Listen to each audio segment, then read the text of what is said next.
Բարձր սիրելի հայրենակիցներ, եթերում կրկին քաղաքական խաչմերուկն է, այսօր արդեն հուլիսի 3-ն է։ Գիտեք, երբ որ շատ կարևոր հարցեր ունենք քննարկելու, միշտ ասում եմ շատ կարևոր հարցեր կան քննարկելու։ Այսօր չէի ասի, թե չափազանց կարևոր հաղորդում ունենք, քանի որ տեսնում եք ընդհանուր առմամբ լրատվական դաշտը այսօր այնպիսին չի, օրինակ համար ինչպես 3 էր կամ օրեր առաջ, բայց միանշանակ կարծում եմ հետաքրքիր կլինի ձեզ այսօրվա մեր հաղորդումը։ Քննարկելու ենք ազգային ժողովի կողմից ընդունված նոր օրենքները, փաստացի լուրջ փոփոխություններ են մտցվում օրենսգրքի մեջ։ Այս հարցը կարևոր է, սրա մասին մենք նախկինում խոսել էինք, այդ հարցը կքննարկենք։ Դրանից բացի մի քանի էլի հայտարարություններ Ուրսուլա ֆոն դեր Լայենի այցից կար պահ, որ մենք բաց էինք թողել լրատվության մեջ, այդ հարցին նույնպես կանդրադառնանք, որպեսզի իրար կապելով ավելի լավ հասկանանք։ Հարցեր են առաջանում, ես տեսնում եմ ձեր մեկնաբանությունները, օրինակի համար Ուրսուլա ֆոն դեր Լայենի հայտարարությունների վերաբերյալ Բաքվում, թե ինչի այդպես ջերմ հայտարարություններով է հանդես եկել Ուրսուլա ֆոն դեր Լայենը, կամ թե ինչու ես իմ ուշադրությունն եմ կենտրոնացրել 3 Փաշինյանին շնորհավորելու հարցին, որը որ բնականաբար հնչեցրել է Ուրսուլա ֆոն դեր Լայեն, այսինքն ինչի եմ ես այդ հարցին լուրջ ուշադրություն դարձրել, քանի որ դրանից առաջ արդեն Ուրսուլա ֆոն դեր Լայենը շնորհավորել էր Փաշինյանին։ Հիշում ենք, առաջիններից մեկն էր Ուրսուլա ֆոն դեր Լայենը, ով արձագանքեց խորհրդարանական ընտրություններին եւ շնորհավորեց խորհրդարանական ընտրությունների կապակցությամբ։ Ահա այս հարցերն են հիմնական հարցերը, որոնք որ մենք կքննարկենք նաև Փաշինյանի այցը Իրան։ Դրանից բացի կարևոր միջազգային հարցեր կան, որոնք որ նույնպես պետք է քննարկենք։ Օրինակի համար Թուրքիայի արտգործնախարարի հայտարարությունը Հական Ֆիդանի շատ սուր հայտարարություն Իսրայելի մասով, հաստատի արդեն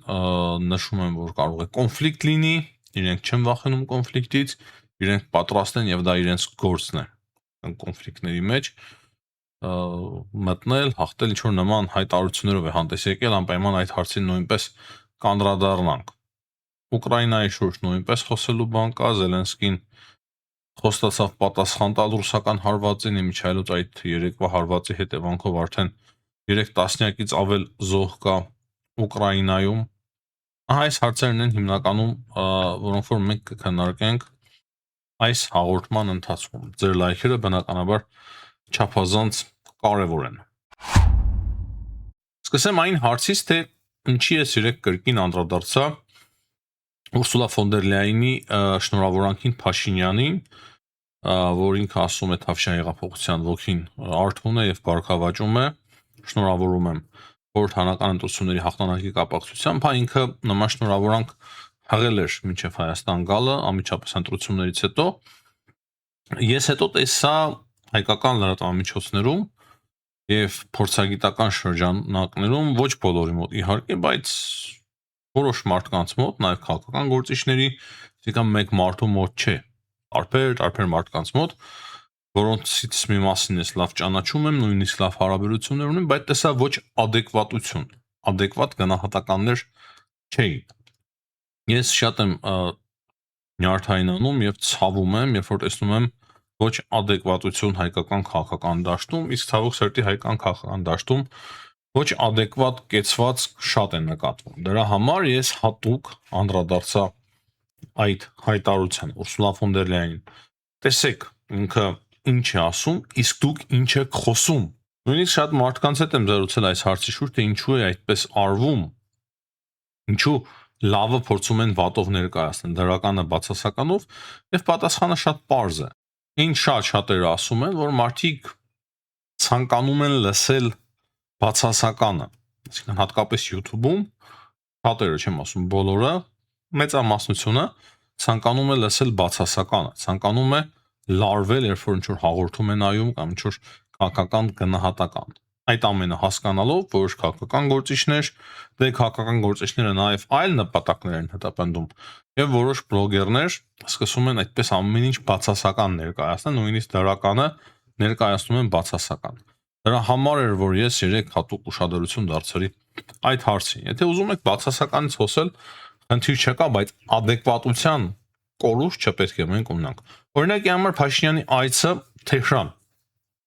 Ես դժվարանում եմ այդ այցին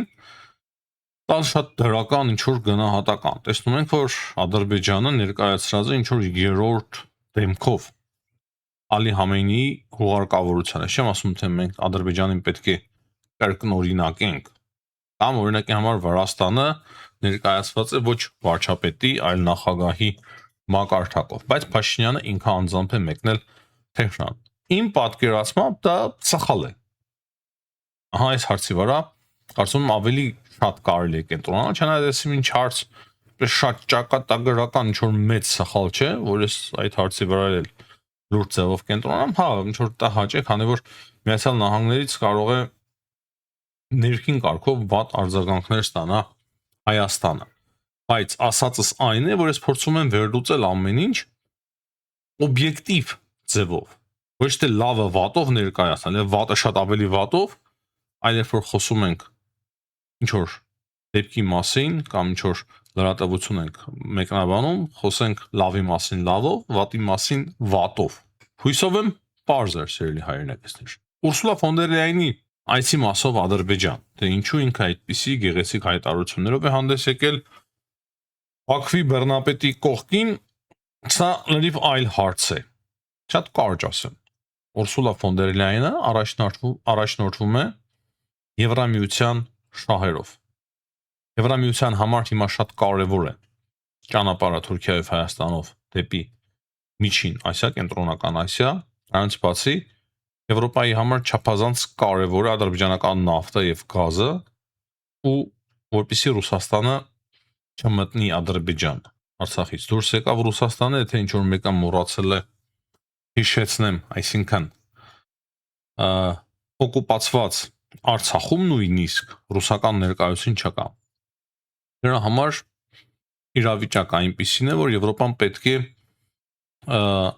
այնպիսի հայտարարություններով հանդես գա, որպեսզի Ադրբեջանը չգնա դեպի Ռուսաստանի կողմը, ավելի շատ չգնա եւ փորձեն զսպել, նույնիսկ փորձեն իրենց կողմը բերել։ Բայց մենք տեսնում ենք Եվրոպական միության խորհրդարանի բազմաթիվ բանաձևերը, որոնք որ հիստերիա են անընդհատ առաջացնում Բաքվում, Եվրոխորհրդի նաև բանաձևերը տարբեր հայտարարություններ Ադրբեջանի մասով։ Դա էլ կա։ Դա էլ պետք է մենք արդարության համար նշենք, հիշենք եւ այդ ամենից ելնելով պետք է նաև մոտավոր պատկերացում ունենանք, թե ինչ է գրում ադրբեջանական մամուլը ընդհանուր առմամբ Եվրոպայի մասով եւ իրենք շատ դժգոհ են Եվրոպայից կարևոր է սա հասկանալ, այսինքն այնուամենայնիվ ընդհանուր առմամբ գլոբալ Ադրբեջանի նկատմամբ ճնշում կա Եվրամիության կողմից։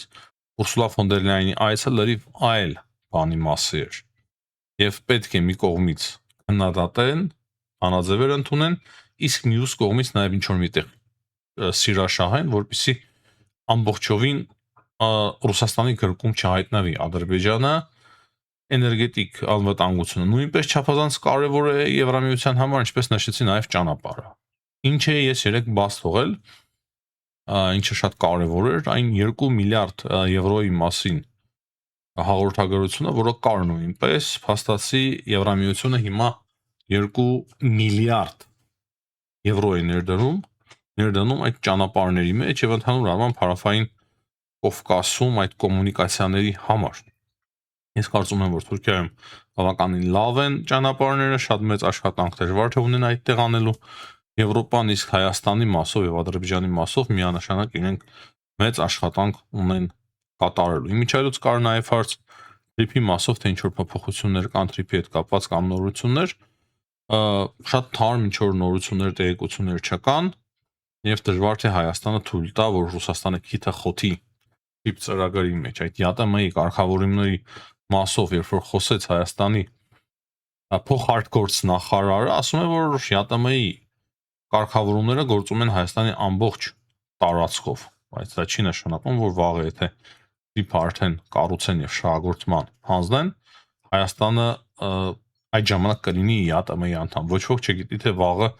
ինչ տեղի կունենա եւ ընդհանուր առմամբ նույնիսկ եթե մնա ԵԱՏՄ-ի անդամ, ես չեմ կարծում, որ դա ինչ որ մի բան շատ բան է տալու Ռուսաստանին, այսինքն հիմա էլ Հայաստանը ԵԱՏՄ-ում է եւ սահմանները ինքնուրույն է վերահսկում, եւ որտեղ որ ռուսներն էին, կամաց իրենց դուրս բերեցինք այդ տեղից, չէ՞։ Դա եւս չափազանց կարեւոր է, որ մենք հասկանանք եւ ընդունենք։ Հիմա ազգային ժողովի կողմից ընդունված օրենքների մասին։ Օրենսդրական փոփոխությունները ընտրությունների հետ կապված հրաշալի տեղեկություն է եւ ըստ այդ տեղեկության հիմա 730 օրից 366 օրվա ընթացքում քաղաքացին պետք է բնակվի Հայաստանում ընտրություններից 48 օր առաջ, որպեսզի իրավունք ունենա քվեարկելու, այսինքն մոտավորապես 2 տարուց 1 տարին պետք է բնակվի Հայաստանում, որ կարողանա մասնակցել ազգային ժողովի ընտրություններին։ Եվ սա շատ ճիշտ որոշում է, սրա դեմ էր դուրս եկել Զախարովան իր հայտարարություններով, հիշում եք, ես փորձում էր ժողովրդավարության խրատներ տալ, այդ բռնապետական երկրի արտգործնախարարության մամլո խոսնակը դե պարզ է ինչի համար, քանի որ իրենք այլևս չեն կարողանալու այդպիսի մասշտաբային ազդեցություն ունենալ հայկական ընտրությունների վրա։ Այսինքն ես միանշանակ կողմ եմ եւ ուրախ եմ այսօրվա պայմաններում, որ այսպիսի օրենք է ընդունվում Հայաստանում։ Ապագայի մասով միգուցե այնպիսի ժամանակներ լինեն, երբ որ այդ օրենքը կրկին փոխելու անհրաժեշտություն առաջանա դրական իմաստով, բայց այսօրվա իրողությունը դա է եւ ես չեմ կարծում, որ մոտակա 10-15 տարիների ընթացքում այդ իրականությունը լուրջ ձևով փոփոխության կենթարկվի։ Դրանից բացի մենք տեղեկանում ենք, որ ազգային ժողովը ընդունել է ընտրակաշարք ստանալու կամ տալու համար սահմանված պատիժների խստացման օրենսդրական նախագիծը։ Սա նույնպես շատ ողջունելի նախագիծ է, ինչ խոսենք։ Ես նաև հետևում եի, ինչպիսի հարաժեշտի արարողություն տեղի ունեցավ Ալեն Սիմոնյանի հետ, հետաքրքիր հայտարարություններ լսեցինք Ռուբեն Ռուբինյանի կողմից, տեղեկացանք, որ այլևս նա Թուրքիայի հետ հարցերի կարգավորման հատուկ բանագնաց չի լինելու, կներեք լույսերս անջատված սիրելի հայրենակիցներ։ Այսինքն հիմնականում այս հարցերն էին, որոնք որ ուզեցի ձեզ հետ միասին այսօր քննարկել։ Արագ ասեմ, թե ինչ է տեղի ունենում աշխարհում, քանի որ լույս չկա, ամեն պահի կարող է UPS-ը անջատվել, իսկ ես ուզում եմ ավարտել այսօրվա մեր հաղորդումը։ Այսօր տեսանք նաև Հայաստանի արտգործնախարարության շնորհավորանքը Բելարուսի ժողովրդին անկախության օրվա հետ կապված, դա եւս չափազանց հետաքրքիր նորություն է, քանի որ ոչ թե Լուկաշենկոին են շնորհավորանք հղում կամ արտգործնախարարությունը իր արտգործնախարարին, մենք տեսանք, որ Հայաստանի արտգործնախարարությունը շնորհավորանք է հղում Բելարուսի ժողովրդին, այսինքն ամեն ինչ պարզ է, կարծում եմ նույնիսկ մեկնաբանել պետք չի։ Հետաքրքիր տեղեկություններ կան այն մասին, որ Հայաստանը շատ ակտիվ աշխատանք է տանում Կենտրոնական Ասիայի երկրների ուղղությամբ։ Տեսնում եք օրեր առաջ Թբիլիսին ռազմավարական հարաբերություններ հաստատեց Ղազախստանի հետ, հիմա Ուզբեկիստանի հետ շատ արագ ռազմավարական հարաբերություններ է հաստատում, այսինքն այդ ճանապարհը, այդ երթուղիները չափազանց մեծ կարևորություն ունեն եւ ազդում են ամբողջ տարածաշրջանի քաղաքականության վրա։ Մինչելուց Վրաստանը ոչ միայն Եվրոպայի եւ Չինաստանի միջև այդ նոր ճանապարհի գաղափարի կողմնակից է, այլ նաեւ ասեմ, որ նախկինում կար այլ նախագիծ, Մետաքսե ճանապարհը, Վրաստանը վաղուց այդ ուղղությամբ աշխատանք է տանում։ Մինչելուց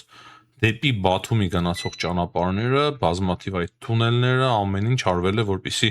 այդ ճանապարհը իրականություն դառնա եւ շատ ակտիվ, նորմալ ճանապարհաշինությամբ է զբաղվել Վրաստանը վերջին տարիների ընթացքում։ Թուրքիայի արտգործնախարարության հայտարարություն, ավելի ճիշտ արտգործնախարարի հայտարարությունը չափազանց հետաքրքիր է Իսրայելի մասով։ Ուրեմն Խաքան Ֆիդանի հայտարարությունը ասացի արձագանքն է Իսրայելից հնչող հայտարարությունների ցեղասպանության թեմայի հետ կապված է, ես կարծում եմ, որ սա կապ ունի նա ասում է, որ Իսրայելը փնտրտուքի մեջ է, թշնամիների փնտրտուքի մեջ է եւ Իսրայելը չէ, ով ուզում է լինի, ասում եմ Թուրքիայի արտգործնախարարը, որևիցե խնդիր չկա իրենց համար։ Իրենք պետք է պատասխանեն, իրենք պատրաստ են եւ դա իրենց պարտականությունն է։ Այսինքն ասում եմ, եթե դուք պատերազմելու եք մեզ հետ, Թուրքիայի արտգործնախարարը, ապա խնդիր չկա, մենք կպատերազմենք ձեզ հետ։ Այսպիսի հայտարարություն արտգործնախարարի կողմից։ Հույսով եմ պատկերացնում եք, թե ինչ աստիճանի հայտարարություն է սա եւ ինչ աստիճանի լարվածություն է դա հաղորդում Իսրայելի եւ Թուրքիայի միջև հարաբերություններին։ Ինչպես տեսակ, լույսերը տվեցին, շարունակում ենք մեր հաղորդումը, ուրեմն Զելենսկին խոստացել է արդարացի պատասխան Ռուսաստանին երեկվա հարվածների հետևանքով Ուկրաինայում կա արդեն 30-ից ավել զոհ եւ այդ հարվածինի պատասխան արդարացի հարվածներ է խոստացել Ռուսաստանին։ Ռուսները արդեն իսկ հաղորդում են այն մասին, թե Զապորոժիայում ուկրաինական ԱԹՍ-ն հարված է հասցրել, մարդիկ են զոհվել, չգիտեմ որքանով դա ճիշտ է, քանի որ մենք տեսնում ենք, որ Ուկրաինան բավականին թիրախային եւ կարեւոր հարվածներ է հասցնում ռուսական ռազմաարդյունաբերությանը, կարևոր գործարանների եւ նավթավերամշակման նաեւ գործարանների այսպիսի հիմնականում իրավիճակի ռուս-ուկրաինական պատերազմի շուրջ կարող եմ ավելացնել այն, որ հիմա շատ ակտիվ է քննարկվում Ռուսաստանում համընդհանուր զորակոչի մասին հարցը։ Բազմաթիվ փորձագետներ խոսում են այն մասին, որ Ռուսաստանը կարող է հայտարարել համընդհանուր զորակոչ արդեն աշնանը, բայց մինչև աշուն ինչ կլինի, արդեն մեծ հարց է։ Նաև ասում են այդ մասին է վկայում այն, որ Ռուսաստանը սկսել է փակել Եվրոպայի հետ սահման, այսինքն արդեն փակել է։ Բելարուսից երկրորդ ճակատ բացելու մասին տեղեկությունները նույնպես շատ են, բայց նաև կարծիքը հիմնականում գերակշռող է, որ դժվար թե Բելարուսը կարողանա եւ ունի նման հնարավորություններ, որ երկրորդ ճակատ բացի ընդդեմ Ուկրաինայի։ Բավականին լարվել են հարաբերությունները Լեհաստանի եւ Ուկրաինայի միջև, ես հատուկ դրա մասին չէի խոսում, չէի նախընտրում խոսել, դա էլ փաստ է եւ բավականին լուրջ խնդիրներ է ստեղծում, կարծում եմ Ուկրաինայի համար, նաեւ Լեհաստանի համար նույնպես։ Մեդվեդևի այսօրվա հայտարարությունը հաստատի Թեհրան մեկնելուց առաջ, այնտեղ նա մասնակցում է Ալի Համեյնիի հուղարկավորությանը, Ռուսաստանի Դաշնությունն է ներկայացնում, Պուտինը տեսնում ենք, որ գրեթե ոչ մի տեղ դուրս չի գալիս հիմնականում Ռուսաստանի Դաշնությունից մեկ-մեկ Չինաստան է գնում գալիս եւ Մեդվեդևը ասում է, որ Ֆինլանդիայի մասով, որ իրենք հանեցին արգելքը ատոմային զենքի եւ ասում է, որ ինչ է դա փոխում Մեդվեդևը ասում է ֆինների համար, ասում է շատ մեծ հաշվով ոչինչ, հիմա նրանք արդեն մեր թիրախում են, Ռուսաստանի թիրախում են։ Բայց այստեղ կարևոր է հասկանալ, որ Պուտինը իր պատերազմում հասավ նրան, որ արդեն Ֆինլանդիայում կարող է ատոմային զենք տեղակայվի, եւ ոչ միայն Ֆինլանդիայում, այլ նաեւ շատ ուրիշ Ռուսաստանի հետ սահմանակից երկրներում։ Կարծում եմ Փաշինյանի աշխատանքային այցին Իրան ես արդեն անդրադարձա, մեծ հաշվով ոչինչ չունեմ ավելացնելու, տեսանք Փաշինյանի հանդիպումը Իրանի նախագահ Մասուդ Փեզեշքյանի հետ։ Հիմնականում այսքանը սիրելի հայրենակիցներ այսօրվա համար, հաջողություն եմ մաղթում բոլորին, ցտեսություն, կհանդիպենք։